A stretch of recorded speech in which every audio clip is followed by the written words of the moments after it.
जीवन तो बहुत साधारण और सांवली सलोनी सूरत में खूबसूरत दिखने वाली इस अदाकारा ने भारतीय हिंदी सिनेमा में एक अलग ही मुकाम बनाया। चले मन तेरा भी किसी के मिलन को अना। बॉलीवुड में यह अभिनेत्री थी जिसकी कद काठी थी सबसे छोटी, लेकिन इन्होंने शादी की हिंदी सिनेमा के सबसे लंबे सुपरस्टार से। हाय हाय तेरी बिंदिया रे। क्या मैं बोलूं, कैसे शर्मिला टैगोर ने इस 15 साल की अभिनेत्री की जिंदगी को बदल दिया, जिसकी वजह से यह बन गई थी गोल्ड मेडलिस्ट। शाहनशाह आजम सलीम हिंदुस्तान के तख्त के लिए अपनी मोहब्बत कुर्बान नहीं कर सकता। कैसे इस अदाकारा ने बच्चन परिवार के चमकते चिराग से शादी कर झेला बेवफाई का दर्द। क्या उनके पति ने इनको अकेला छोड़कर एक दूसरी अभिनेत्री से जताई शादी की इच्छा। बॉलीवुड की यह चुलबुली नटखट अभिनेत्री आगे चलकर कैसे बन गई सबसे चिड़चिड़ी और गुस्सेल। ये जगह है ये सवाल पूछने का। I am not a spokesperson for the rest of. क्या इस अभिनेत्री ने अपनी बेटी के प्यार में अपने इकलौते बेटी की शादीशुदा जिंदगी को पहुंचा दिया तलाक तक। नमस्कार दोस्तों, आज हम बात करेंगे एक ऐसी शानदार और जबरदस्त एक्ट्रेस की जिसने 15 साल की छोटी उम्र में बॉलीवुड में कदम रखा। हाँ, सफलता और असफलता के बीच जिंदगी के कई उतार चढ़ाव से वो गुजरी और इसी संघर्षशील भारतीय हिंदी सिनेमा में अपने बेहतरीन काम के लिए जानी गई जया भादुरी के नाम से। तुम यहाँ भी ए आखिर आप हैं कौन? आखिर आप हैं कौन? मेरे पीछे क्यों पड़े हो? मेरे पीछे क्यों पड़े हो? ये तुम्हारे बाप का घर है? ये तुम्हारे बाप का घर है? जो आगे चलकर बन गई जया बच्चन। पानी रे पानी तेरा रंग कैसा, भूखे की भूख और प्यास जैसा। हेलो दोस्तों, आप सभी का स्वागत है हमारे इस एपिसोड में। जया बच्चन का जन्म 9 अप्रैल 1948 को जबलपुर मध्य प्रदेश के एक बंगाली परिवार में हुआ था। इनके पिता का नाम तरुण भादुरी है जो पेशे से एक पत्रकार थे, तो वहीं इनकी मां का नाम इंदिरा भादुरी है। इनकी स्कूल की शिक्षा Saint Joseph Convent Senior Secondary School Bhopal से हुई और इन्होंने अपनी आगे की पढ़ाई की भारतीय फिल्म और टेलीविज़न संस्थान पुणे से।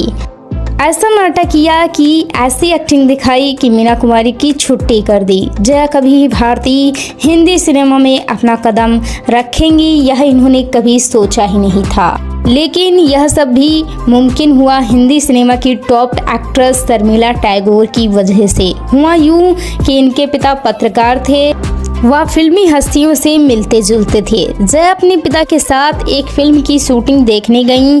यहाँ इनकी मुलाकात शर्मिला टैगोर से हुई। जया दिखने में खूबसूरत थी, वह सादगी से भरी थी। शर्मिला ने जया को देखकर फिल्मों में आने को कहा। उस समय फिल्म निर्माता सत्यजीत रे अपनी एक फिल्म महानगर बना रहे थे जिसमें उनको जया जैसी एक लड़की की ज़रूरत थी, तो बस शर्मिला ने कुछ सोचे समझे बिना जया का नाम उनको सुझाया और उसके बाद जया को इस फिल्म के लिए साइन कर लिया गया। जया की पहली फिल्म 1963 में सिनेमा घरों में पहुंची।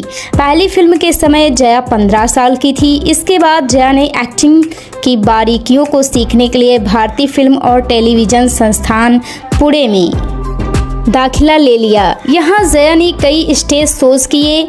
उनकी एक्टिंग में काबिलियत ऐसी कि उनको यहाँ एक्टिंग में गोल्ड मेडल दिया गया। इसी संस्थान में इनके शो को देखकर फिल्म निर्माता ऋषिकेश मुखर्जी ने इनको अपनी फिल्म गुड्डी के लिए ऑफर दे दिया।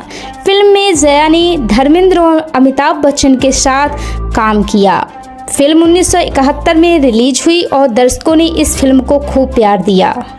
इसके बाद जया एक्टिंग में और मजबूत होती गईं और फिर यह नजर आई सुपरहिट फिल्म उपहार में और इस फिल्म में उनके काम के लिए उनको अपना पहला फिल्म फेयर अवार्ड भी मिला।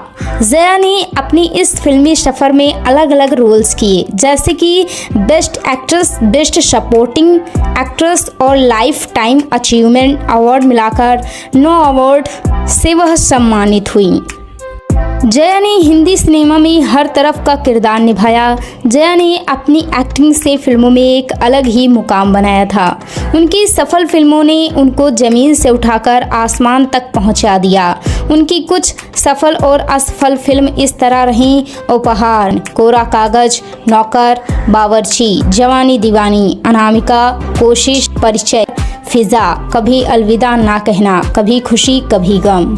तो दोस्तों, ये रहा जया भादुड़ी का फिल्मी सफ़र। आइए अब बात करते हैं जया की निजी ज़िंदगी के बारे में, जिसमें इन्होंने झेला वो सब कुछ जिसकी इन्होंने कभी कल्पना भी नहीं की थी। यह तो हम सभी जानते हैं कि जया की हाइट बहुत छोटी है, लेकिन उन्होंने शादी की सदी के महानायक अमिताभ बच्चन से, जो उनसे काफ़ी ज़्यादा लंबे हैं। दोनों की हाइट में जमीन आसमान का फर्क है, यह हम सभी जानते हैं। अमिताभ बच्चन का शुरुआती फिल्मी सफर काफी निराशाजनक रहा। इनकी लगातार फ्लॉप फिल्म सभी के लिए चिंताजनक बनी रही। हालात एक समय में ऐसे भी हो गए कि कोई भी एक्ट्रेस उस समय अमिताभ बच्चन के साथ काम नहीं करना चाहती थी। साल 1972 में जया और अमिताभ बच्चन एक फिल्म बंसी और बिरजू में नजर आए। यह वह दौर था जब अमिताभ बच्चन संघर्ष कर रहे थे। इसी दौरान अमिताभ बच्चन को फिल्म जंजीर के लिए कास्ट किया गया और यह वही समय था जब उस वक्त की सभी टॉप एक्ट्रेस ने इस फिल्म के लिए अमिताभ के साथ काम करने से साफ मना कर दिया था। तो उस समय जया ही थी जिन्होंने अमिताभ के साथ काम करने के लिए हाँ कह दी। फिल्म बनी और यह फिल्म उस दौर की ब्लॉकबस्टर फिल्म साबित हुई और यहीं से अमिताभ बच्चन को एंग्री यंग मैन का टाइटल मिला। जब तक बैठने को न कहा जाए शराफत से खड़े रहो। ये पुलिस स्टेशन है, तुम्हारे बाप का घर नहीं। हालांकि जया और अमिताभ फिल्म बंसी और बिरजू से दोस्त बन गए थे। उनकी इसी दोस्ती को देखते हुए राजेश खन्ना ने जया को अमिताभ बच्चन से दूर रहने के लिए कहा, क्योंकि वह ऐसा समझते थे कि अमिताभ बच्चन बॉलीवुड में अपना फ्यूचर नहीं बना पाएंगे। इस बात पर जया राजेश खन्ना से नाराज भी हो गई थी, लेकिन जया को अमिताभ बच्चन पर पूरा भरोसा था, पूरा विश्वास था कि वह एक दिन सबको पीछे छोड़ देंगे। फिल्म जंजीर की सफलता के बाद जया और अमिताभ बच्चन लंदन जाना चाहते थे, लेकिन अमिताभ बच्चन जी के पिता हरिवंश राय बच्चन जी ने साफ मना कर दिया और अमिताभ बच्चन से कहा कि दोस्ती के रिश्ते में यूं घूमना फिरना ठीक नहीं है। बेहतर होगा कि तुम पहले शादी कर लो, उसके बाद घूमने जाओ। पिता की मर्जी से 3 जून 1973 को अमिताभ बच्चन और जया बच्चन शादी के बंधन में बंध गए, जिसके बाद यह लोग लंदन घूमने गए। शादी के बाद अमिताभ बच्चन और जया बच्चन फिल्म शोले कर रहे थे। फिल्म की शूटिंग के समय वह गर्भवती थी। मार्च 1974 में जया बच्चन ने अपनी बेटी श्वेता बच्चन को जन्म दिया और ठीक 2 साल बाद फरवरी 1976 में जया ने अभिषेक बच्चन को जन्म दिया। बच्चों की परवरिश के लिए जया फिल्मों से दूर हो रही थी। एक वक्त ऐसा भी आया जब उन्होंने अपनी बेटी श्वेता के लिए फिल्म से बिल्कुल दूरी बना ली और वह पूरी तरह से बच्चों की देखभाल में लग गईं। जया बच्चन परिवार में लग गई तो अमिताभ बच्चन का सफलता का सफर आसमान की ऊंचाइयों पर था। इसी सफलता के बीच अमिताभ बच्चन का नाम कई बार कई टॉप एक्ट्रेस के साथ जोड़ा गया, लेकिन इनकी जिंदगी में मशहूर एक्ट्रेस रेखा के आने के बाद बहुत कुछ बदल गया था। जिंदगी के हर मोड़ पर शादी का बंधन कमजोर पड़ रहा था। जया अमिताभ बच्चन और रेखा के अफेयर को लेकर काफ़ी परेशान थी। उनको यकीन ही नहीं था कि अमिताभ बच्चन का विश्वास करके वह शादी के बंधन में बंधी थी और जया ने अमिताभ का हर मोड़ पर साथ दिया। तो वहीं अमिताभ बच्चन रेखा के प्यार में जया से बगावत कर रहे थे। जया घर पर बच्चों के साथ अकेली थी, वह टूट रही थी, रोती रहती थी। पति की बेवफाई जया को अंदर ही अंदर खत्म कर रही थी।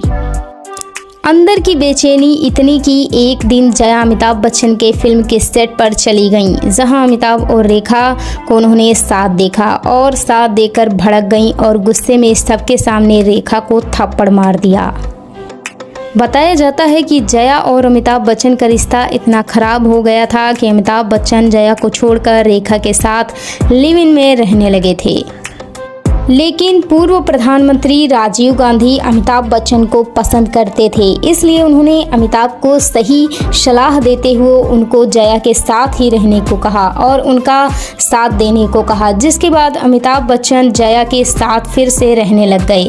अमिताभ बच्चन और रेखा ने अपने प्यार को छिपाने की बहुत कोशिश की, लेकिन ऐसा ना हो सका। रेखा अमिताभ के साथ काम करने के लिए फ्री में भी काम करने को तैयार रहती थी, तो वहीं जया रेखा को अमिताभ बच्चन से दूर रखने की हर मुमकिन कोशिश करती थी। इसके बाद कुली फिल्म की शूटिंग के दौरान अमिताभ बच्चन को गंभीर चोट लग गई। उस समय जया ने अमिताभ बच्चन के लिए दिन रात एक कर दी। उनकी इस सेवा से अमिताभ बच्चन का दिल भी बदल गया।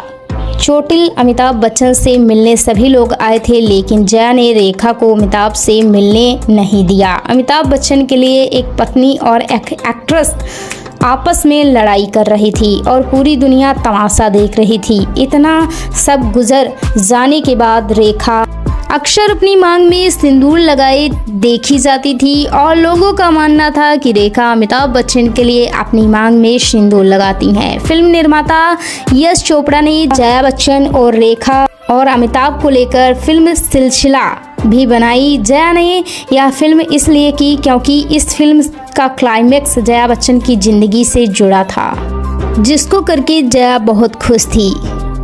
समय गुजरा और जया अमिताभ बच्चन ने मिलकर जीवन के कई उतार चढ़ाव को देखा। जहां अमिताभ बॉलीवुड के सुपरस्टार थे, तो एक समय में तो व्यापार में नुकसान की वजह से काफ़ी ज़्यादा मुसीबत में भी रहे, लेकिन जया ने अमिताभ बच्चन का साथ कभी नहीं छोड़ा। इसके बाद जया के दोनों बच्चे बड़े हुए। जहां श्वेता बच्चन एक मॉडल बनी, तो वहीं उनके बेटे अभिषेक बच्चन भी भारतीय हिंदी सिनेमा में एक्टर बनी।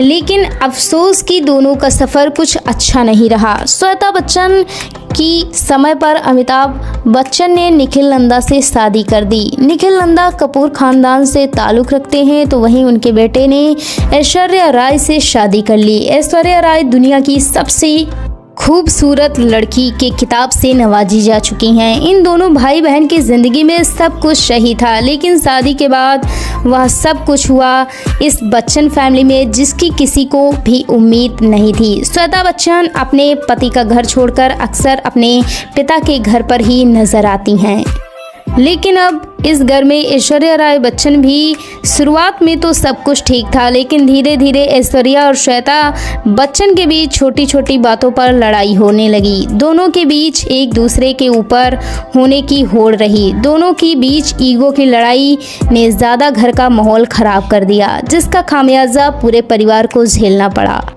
मेरी एक भी बात नहीं सुनी, बस गलत ही बोलते रहे। ऐश्वर्या राय और श्वेता बच्चन की इस लड़ाई में बहुत कुछ बदल रहा था। घर का माहौल, घर के लोगों को बोलने का तरीका, हालात इतने खराब हुए कि श्वेता और ऐश्वर्या के बीच जुबानी जंग अब हाथापाई पर उतर आई। इस सब से जया और अमिताभ बच्चन काफ़ी परेशान हुए। उन्होंने अपनी बेटी का साथ देने का फैसला किया और ऐश्वर्या राय से दूरी बना ली। हालांकि घर से बाहर जया ऐश्वर्या राय की हमेशा तारीफ करते हुए नजर आईं और ऐश्वर्या अपनी सास की, लेकिन इस घर की हालत और ख़राब तब हो गए जब अभी कुछ दिनों पहले अमिताभ बच्चन ने प्रॉपर्टी का एक हिस्सा अपनी बेटी के नाम कर दिया, जबकि उस पर अभिषेक और ऐश्वर्या का हक था। जया ने अपनी बेटी की खातिर हिंदी सिनेमा को छोड़ दिया। जया अपनी बेटी के काफ़ी करीब हैं, इसलिए जया अपनी बेटी की बच्चन हाउस में बेइज्जती बर्दाश्त नहीं कर पाई और वह अपनी बेटी का साथ देने लगी। जया पहले से अमिताभ बच्चन की वजह से काफ़ी कुछ झेल चुकी हैं, जिसकी वजह से वह काफ़ी गुस्सेल और चिड़चिड़ी स्वभाव की हो गई हैं। उनका यही गुस्सा ऐश्वर्या राय पर भी उतरने लगा।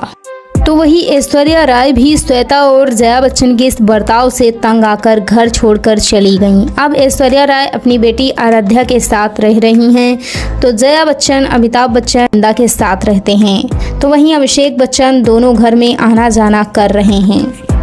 लेकिन इस पूरे पारिवारिक विवाद में वह अपनी पत्नी और माता पिता और बहन के रिश्ते में काफ़ी उलझ गए हैं। उनको किसका साथ देना चाहिए? लोग तो ऐश्वर्या राय और अभिषेक बच्चन के तलाक तक के कयास लगा रहे हैं, क्योंकि अभिषेक बच्चन आजकल सगाई वाली अंगूठी भी नहीं पहनते हैं, जिसको वह हमेशा अपनी उंगली में पहन कर रखते थे। जया बच्चन को बेटी का मोह उनको बर्बादी की तरफ ले जा रहा है, तो वहीं अमिताभ बच्चन इस तरह से एक तरफा फैसला लेना भी रिश्ते को ख़त्म कर रहा है।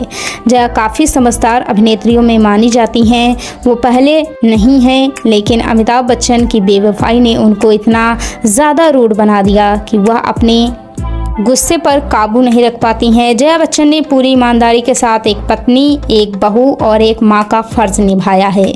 जया अपने इस सफ़र में काफ़ी तकलीफ़ों से गुजर कर आई हैं। हम उनके गुस्से और चिड़चिड़ा की घुटन से बाहर निकलते हुए देख रहे हैं।